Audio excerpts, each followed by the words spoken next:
Beberapa kubah aneh mula muncul dan merubah persekitaran di bandar-bandar utama serata dunia.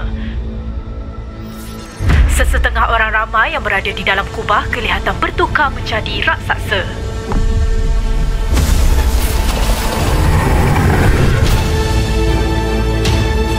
Dari maklumat yang operatif Zila kumpulkan, alien penakluk akan gunakan Power Sfera untuk aktifkan kubah pengubah realiti. Prioriti kita adalah untuk hentikan mereka dari aktifkan Power Sfera tu. Inilah apabila realiti bertukar dalam dunia simulasi. Ayuh anak muda. Kuasa simulasi.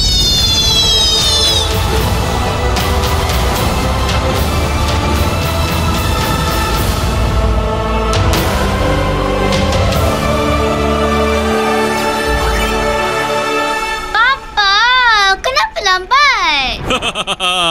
Kebenaran tak pernah lambat, tapi tak on time aja.